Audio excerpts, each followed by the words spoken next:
much. Mr. Alcantara, you proceed with your statement.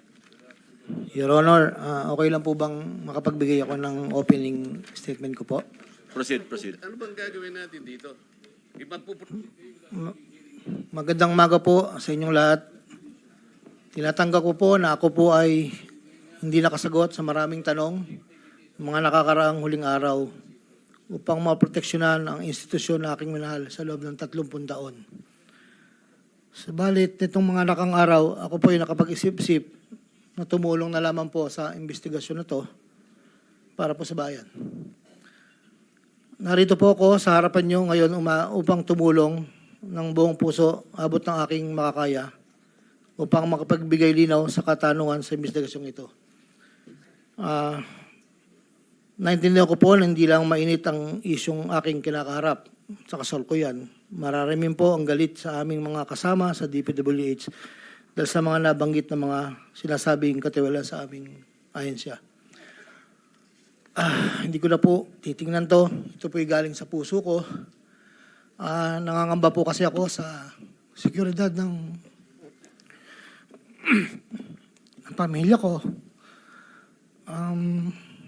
Ito pong aking salaysay ay marami pong mga tao na mababanggit at ako po ay humingi ng tawad sa mga tao na to, pero kailangan ko pong sabihin yung katotohanan. Nihiling ko lang po sa ating buting chairman, sa ating Secretary Justice po, na maproteksyonan po yung pamilya ko. Medyo napakabigat po ng mga babanggitin ko rito. At ito po ay malalaman po natin ngayong umaga. At ako po ay in good faith sa lahat po ng mga senador nandito, sa ating sekretary at sa mga nandito po lahat. Simulan ko na po ang aking hinandang salaysay, Your Honor.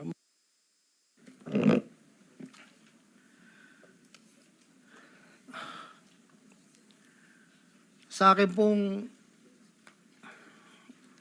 pong boss, na nabanggit po nung nakarang hearing ng aming kasama, Undersecretary Roberto Bernardo po. Una ko pong nakilala si Yusek Bernardo taong 1997. Kami po ay magkasama sa Los Baños po. Hanggang dumating po ang panahon na ako po ay na-appoint na District Engineer sa Bulacan. Sa taong 2022, nagsimula pong magbaba ng pondo sa akin si Yusek Bernardo. Nandito po ang detalye kung ilan po at magkano. Ito po, ang unang taon po, 2022 ay 350 million po. Ang kasunduan po ay 25% po para sa proponent. At ako po, o yung driver ko po minsan ang nagdi-deliver po sa kanya. Noong 2023 po, meron na rin po mga bumaba.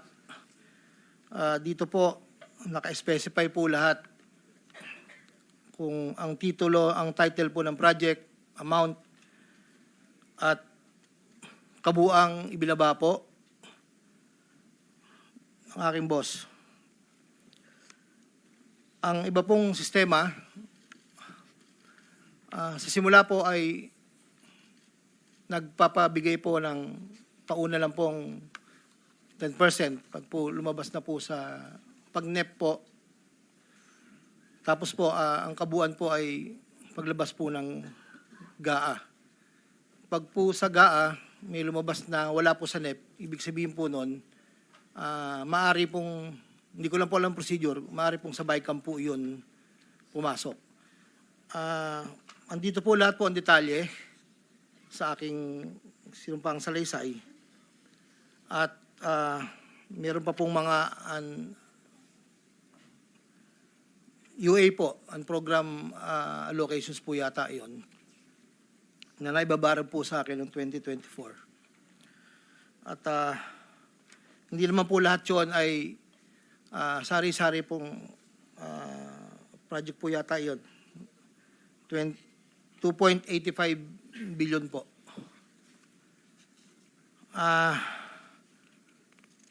Yung pong sa 2024 na UA, bukod po yung meron pong BICAM and NEP, nandito po lahat po ang detalye. Ito lang po kasi yung record na nakuha ko po sa sariling file ko po. At yun po ay meron pong portion doon na merong 30%, meron pong 25%. Depende po sa proyekto. Ang huli po ay itong 2025. Mayroong halagang 2.55 billion po. 1.65 sa NEP at 900 million sa GAA. At ganoon din po ang sinabi niya sa akin sa proponent po. Doon po sa sinasabi na meron daw pong ang ating Senator Jinggoy Estrada na di umano'y meron pong sa listahan na pinakita po noong nakarang hearing. Yun po, ako po ang nagpasa ng listing po kay Yusek Bernardo. At ang sabi niya po ay meron ka pa bang kailangan na worth 355, ilan daw po yung natitira. So ako po ay nagpasa ng listahan sa kanya. Ang pagkakabanggit lang po sa akin ay meron pang extra si SJE. So nung lumabas po iyon, sa kanya ko rin po ibinigay. Pero wala po akong direct na komunikasyon kay Senator Estrada at wala rin po akong, hindi po ako ang nagdadala, wala po kaming, hindi ko po nakakaharap, Senator Jinggoy po. Si Yusek Bernardo lang po ang kausap ko. Doon naman po sa nasabi nung nakarang hearing po about the 600 million kay Senator Joel po. Ang totoo po noon, yun po ay multipurpose building. Ang request niya po talaga. Dahil hindi naman po na ma-accommodate nung nire-report ko po sa kay Yusek na hindi po ma-accommodate yung request. Nagkaroon po ng idea, kaming dalawa po ni Yusek Bernardo na tapatan na lang kung sa kwentahan lang po na ang proponent ganito, parang daw po mapagbigyan. So, nagpasa po ako ng listahan without the knowledge of Senator Joel. So, lumabas po yung pondo, I think, UA po. So, hindi po alam ni Sen na yun po ang pinalit namin sa multipurpose building. Wala pong alam si Senator Joel.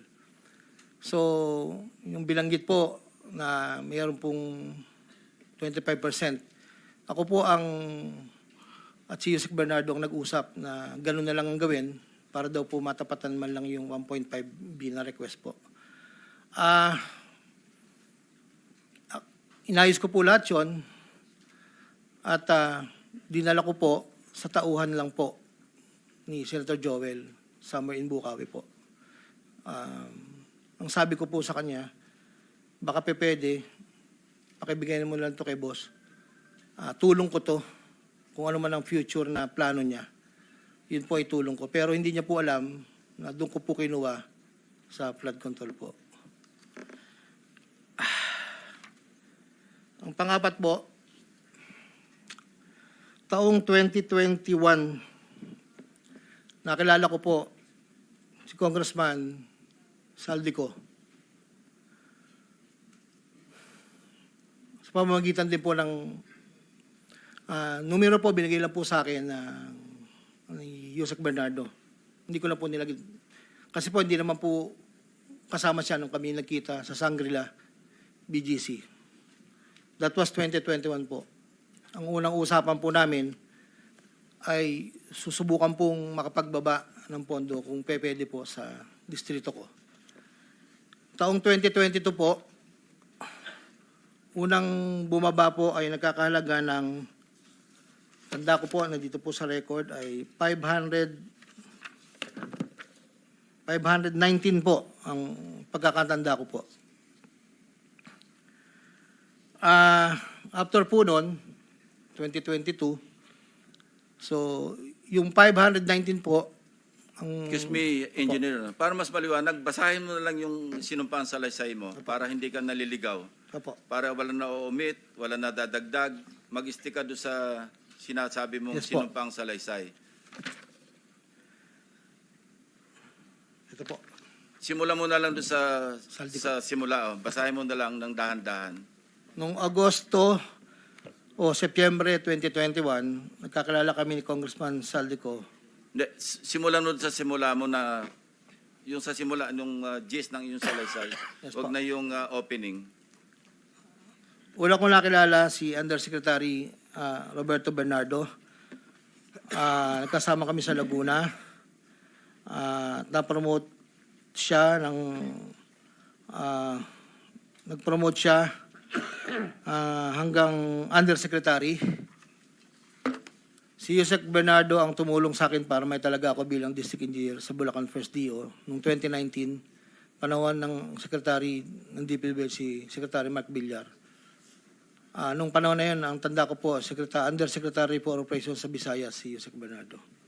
Taong 2022, na magsimulang magbaba ng pondo sa aking DO, si Yusek Bernardo, ang kasunduan ay 25% para sa proponent. Ang proyekto ayon kay Yusek Bernardo, ang kabuuan ng mga proyektong naibaba ni Yusek Bernardo sa aking DO ay nagkakahalaga ng 350 million na sumusunod. Nandito po. Noong 2023, ang kabuuan ng mga proyekto na ibaba ni Yusek Bernardo sa aking DO ay halagang 710 million. Mula sa halagang ito, 450 million ang pumasok sa NEP, 260 naman po ang sa GAA. Ang para sa proponent, 25% po, at may advance ito na 5 to 15 na kalimitang hinihingi ni Yusek Bernardo kapag ganap na ang NEP base sa pagdinig sa Kamera del Representante. Samantala, ang pondong na BICAM ay may advance payment na 5 to 10 na kalimitang hinihingi matapos ang deliberasyon ng BICAM at ang balansa ay babayaran pagbuo paglabas ng GAA. Ang detalye ng mga proyekto ay nandito po. Noong taong 2024, may kabuuang pondo na 3.3 billion, 150 sa NEP, 300 million sa GAA, 2.85 sa UA. Nung naipababa ni Yusek Bernardo sa aking DO, muling nagpatuloy ang 25% na bayad sa proponent ng mga proyekting to na binibigay ko kay Yusek Bernardo. Tulad ng 2023, ang usapan ay mayroon ding advance payment, depende na lamang kung ito NEP o GAA.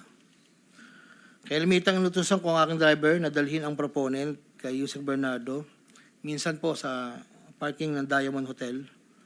Ang detalye ng NEP 2024 ay may andito po nakasulat po. Ayon kay Yusek Bernardo, ang GAA insertions ng 2024 na magkakalaga ng 300 para po 300 million na para kay, sabi niya po sa akin, para kay Senator Bong Revilla na noon ay kumandidato bilang senador para sa 2025. Sinabihan ako ni Yusek Bernardo, Henry, kay Sed Bong yan, baka gusto mo tumulong sa kanya. Dagdagan mo ang proponent ko na bahala. Sinabi ko kay Yusek Bernardo, sige po boss, kaya po imbis na 25, naging 30 ang naging proponent doon po sa 3 project na nakalagay po dito. Ang project po ay construction of flood control structure along Angat River, Sipat Section Plaridel, construction of flood control structure along Angat River, Lumang Bayan, construction of flood control structure along Giginto River, Malis Section, Giginto. Ang total po ay 300 million po. Yun po ay ayon kay Yusek Bernardo. Never ko pong nakakausap si Senator Bong Revilla. Never po. Makikita sa listahan ng mga proyektong galing sa U8 2024 na hindi lamang flood control ang mga proyekto, subalit ang proponent ay naglalaro sa 25 hanggang 30%. Noong taong 2025 ay may kabuuang halaga na 2.55 billion ang naipababa ni Yusek Bernardo sa aking DO. Tulad ng mga nakaraang taon, ang proponent ay natiling 25% sa kabuuang halaga ng pondo na naibaba ni Yusek Bernardo sa aking DO. Ang detalye ng proyekto ay nandito po. Marami po ito.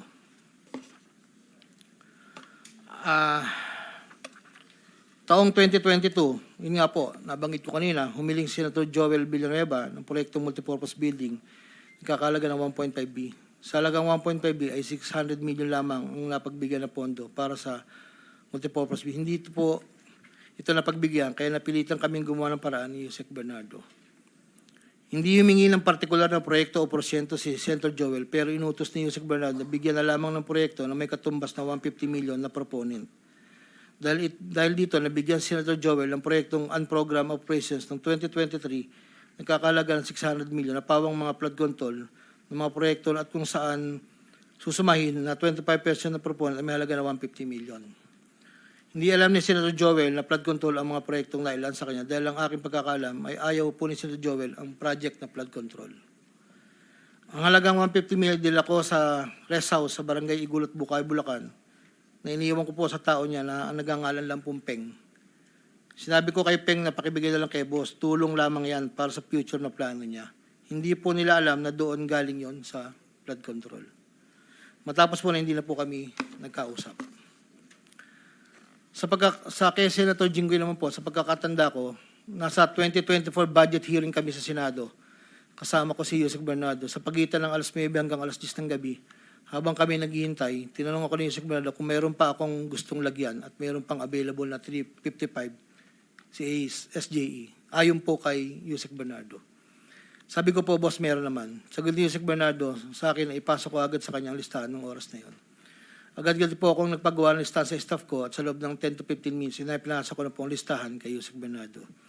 Ito po ang listahan ng mga proyekto na banggit. Ito po ay puro pumping station po with floodgates. Ito po ay phase 3 dahil may nauna na pong phase 1, phase 2. Ito po ay 7 project. Meron pong 360 million, isang 45, isang 50, dalawang 40 million na may kabuang 355. Ang proponent po nito ay 25% at binigay ko yung Yusek Bernardo kasama ang may iba pang proponent ng mga pondong binaba niya sa akin para sa taong 2025. Wala po akong direktang transaksyon o direktang pakipag-ugnayan kay Senator Jinggoy. Pangapat, Congressman Elsaldi ko. Noong September 2021, nagkakilala kami ni Congressman Saldico sa isang pagtitipon meeting sa Shangri-La, Bonifacio. Doon ay napag-usapan namin ang plano ni Kong Saldi na sumubok na magbaba ng pondo papunta sa aking distrito para sa iba't ibang proyekto. Pagkalipas ng higit kumulang na isang buwan mula sa aming unang pagkikita, ako ay nagpasa sa kanyang listahan ng mga proyekto na may kaugnayan sa flood control at ang mga proyekto ito ay lumabas sa General Appropriations Act of 2022 na nagkakahalaga ng, andito po, 1, 2, 3, 4, 5, 6, 6 na proyekto po ito. At ang pagkakatanda ko po ito ay 519 million, ang una po. Sa pagitan ng 4 na taon, mula 2022 hanggang 2025, naging tagapagtaguyod si Kong Saldi ng mga proyekto sa Bulacan First. May kumulang 426 na proyekto. Ang kabuang halaga ng proyekto na ito, ayon po sa nalakap kong record, ay hindi bababa sa 35 billion, 24 million pesos. Million or billion? Billion, Your Honor. Andito po yung summary. Pwede ko pong state, Your Honor. Go ahead. Sa taong 2022, yun po yung una, bycam lang po ito ayon sa record ko po. 519 million. Sa 2023, 5 billion 790 sa NEP, 3 billion 250 sa bycam, at 3 billion 890 sa UA. 2024, 5.8 billion sa NEP, sa BICAM 5.084, sa UA 3.306. Sa 2024, nagkakalaga po ng total na 14 billion 190, sa 2023, 12 billion, sa 2022, 519. Noong pong 2025 ay 7 billion 385 na lang po sa NEP. Wala na pong kasunod. Sa bawat proyekto na pinapasok ni Kong Saldi, meron akong binigay na obligasyon sa kanya para sa pondo base sa aming kasunduan. Noong 2022, ang kaniyang hinihingi na budget sa bawat proyekto ay 20% lamang po. Noong 2022. Kung makikita niyo po, Your Honor, isasabay ko na rin po ito, na yung larawan po nandun po sa, kasama po ako, na nakatayo, yung opisina. Yun po yung 20% po na 2022 inaayos po namin doon sa litrato po. Subalit nung taong 2023 hanggang 2025, ito tumaas ng porsyento ng 25% po. Ang pag-abot ng porsyento para kay Kong Saldi sa bawat proyekto ay kadalasang hindi isang baksakan. Ito rin ay nakadepende kung paano na ipasok o na-insert. Kapag ang proyekto ay napasok sa NEP, ang unang 10% ay agarang binibigay ko kay Kong Saldi. Habang ang balanse na 15% ay paglabas na po ng GAA within 1 to 2 months. Iniipon ko muna po yan bago po ipadala sa kanya. Kapag ang proyekto naman ay naipasok ng Kong Saldi sa BICAM, ang unang 10% ay binabayad sa kanya matapos lumabas ang GAA at ang balancing 15% ay binibigay makalipas ng 2 buwan mula nang maaprubahan ng GAA. Pero kapag proyekto ay naipasok gamit ang UA, ang 25% ay agarang iniipon ko pat ibinibigay kay Kong Saldi. Ang pambayad para kay Kong Saldi ay nanggaling sa mga advances mula sa kontratista pero hindi na alam ng mga kontratista kung para kanino ang advance na yon. Ang pera na nakalaan para kay Kong Saldi ay dinadala sa akin. Ako naman po ang nagdadala o naghahatid na hinihinging porsyento ng Kong Saldi sa iba't ibang tao niya. Hindi ko po siya na-meet during pagdadala. Ang tao niya po ay may alias lang Paul at Mark.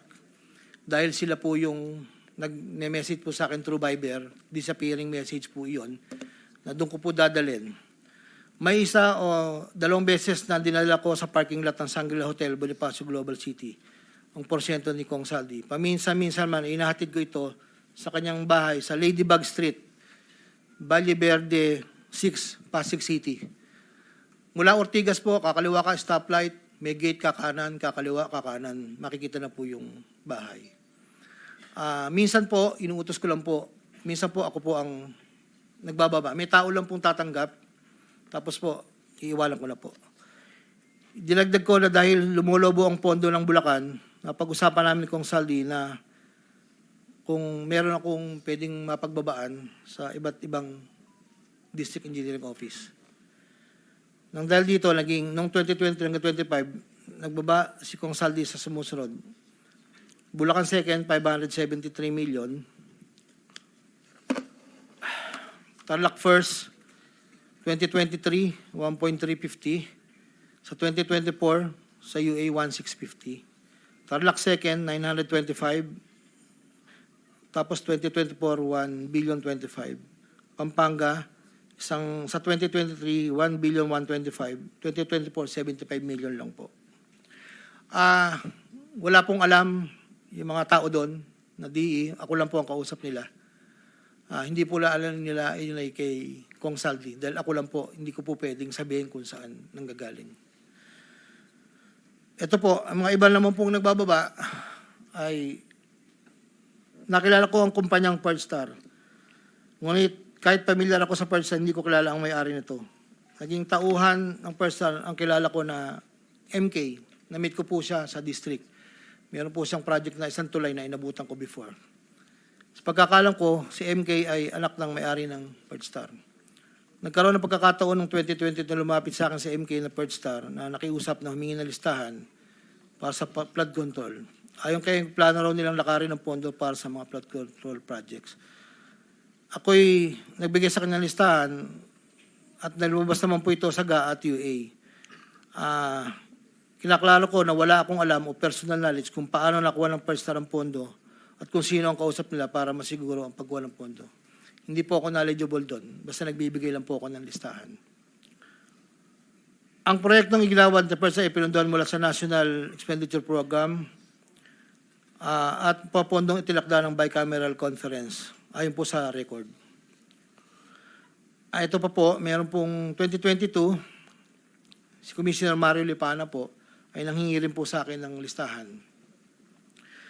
Taong 2023, nakapagbaba po siya sa UA ng 500 million. 2024, 400 million. 2025, 500 million. Wala akong personal knowledge kung paano nila nakuha ang pondo at kung sino kausap nila. Ang listahan ng mga proyektong naipasok ni Comlipana ay nakalakip sa sinumpang salaysay sa annex po. Andito po lahat yung detalye. nabanggit po nung nakaraang hearing,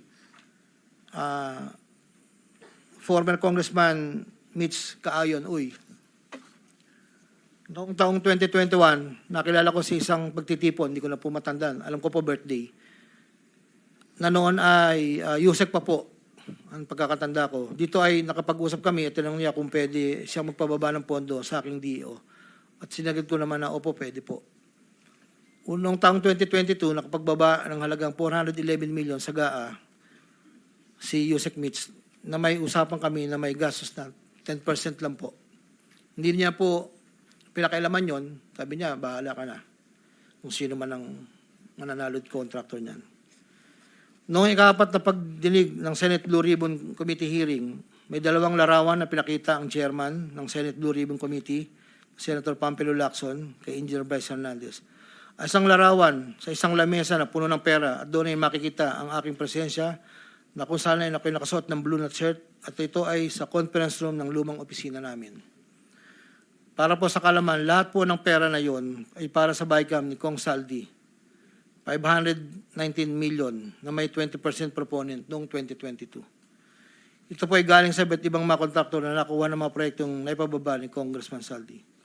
Ang pangalawang larawan naman po ng pera na nakasalansan sa isang bilyaran ay para sa proponent ng 2023 na 5.79 billion na dadalhin namin kay Kong Saldi na sa aking pagkaalala ay nagkakalaga ng 579 bilang 10% advance payment. Aking nireserba ang aking pagpasa sa karagdagang sinumpang salaysay kung sakaling ito ay mabibigyan muli ng pagkakataon. Ginagawa ko ang sinumpang salaysay na ito upang pakita ang aking kusang loob na pakipagtulangan sa sinasagawang bisyo sa Senado, sa House of Representatives at iba pang ahensya ng pamahalaan, kaugnay ng mga anomalyang proyektong DPWH, at upang matuluyang palagutin ang lahat ng mga taong sangkot. Ilan po, Your Honor. Pwede bang pirmahan mo yung sinumpang salaysay para maibahagi sa mga miyembro ng committee ito nang sa gayon, mamaya kung meron silang gustong tanungin, at least pirmado mo yung sinumpang salaysay.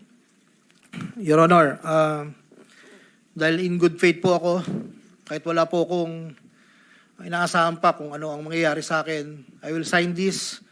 Nagpapatunay na ako po ay willing po makipag-cooperate. I will sign this one po. Salamat po.